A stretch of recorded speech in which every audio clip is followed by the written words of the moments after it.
Look, the Israelis right now are scared to death. Scared to death. They mobilized 360,000 reservists. Let's just put this in perspective. The vast majority of these people did their 2.5 years military service. The Israeli army is not very good. They have some units that are very capable, some of their special forces units, some of their specialized units. They have some technical units that are very good, but the mainstay, the infantry units, the armor units, they're not very good. And they have become even less good by being pulled back from conventional combat duties to policing duties in the West Bank. So most of these reservists spent their time walking the streets in the West Bank, learning how to break the arms of 10-year-old children, how to rough up 15-year-old girls, and how to belly shoot 60-year-old men. That's what they did. Brutal occupation. It was horribly demoralizing for many of these people. They didn't like doing this. And when they left the military, they didn't have a high regard for the military. So now they're back. But this time they're being called upon to do something that nobody in Israel wants to do. Go into Gaza. Why? Because in 2014, they went into Gaza and Hamas handed it to them. In 2006, they went up against Hezbollah and Hezbollah handed it to them.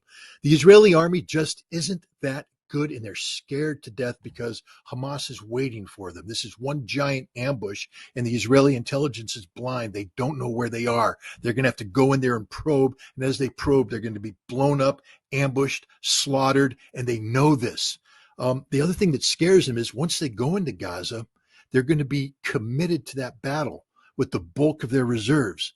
And if at that time Hezbollah decides to open up a northern front, Israel's got nothing left. And even if they had something left, they can't beat Hezbollah.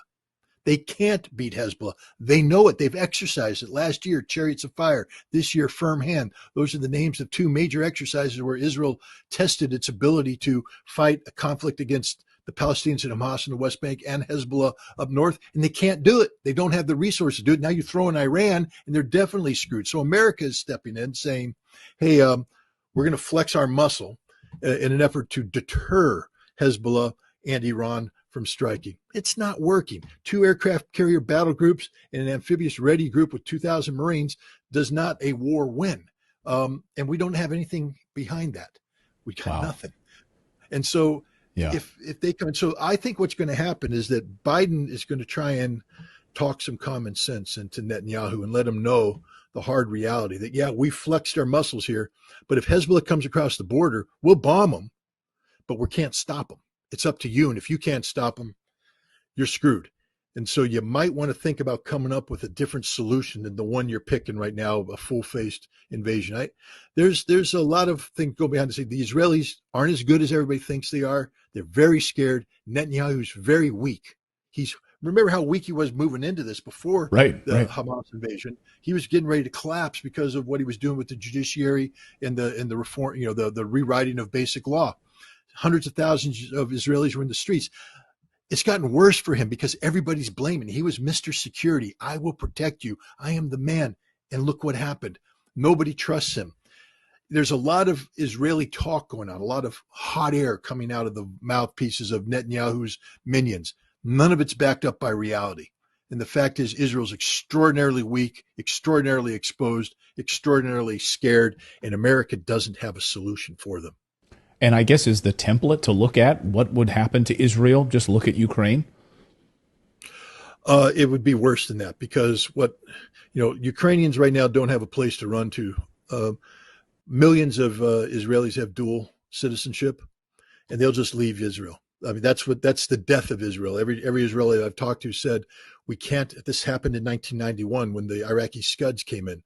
One of the big things they were saying is it's not so much the damage, physical damage that the Iraqi Scuds are doing, it's the emotional and psychological damage it's doing to Israelis. If we can't get the European Jews and the American Jews to want to come here and stay here, it's over for the Israeli experiment. And if Hezbollah can come in and threaten northern Israel, if Hamas can continue to threaten, it's over. People will flee. Millions of people will leave and they will never come back. And that's it for Israel. So I think right now Israel's in a very difficult situation where the Israeli experiment has been shown to be a failure. And now the question is, how do you get out of this? They're going to have to come up with a solution for Palestine, one that's acceptable to the Palestinians. And Israel no longer has the superior position where they get to dictate outcomes. They're actually going to have to negotiate. And this is where the United States could be of great benefit.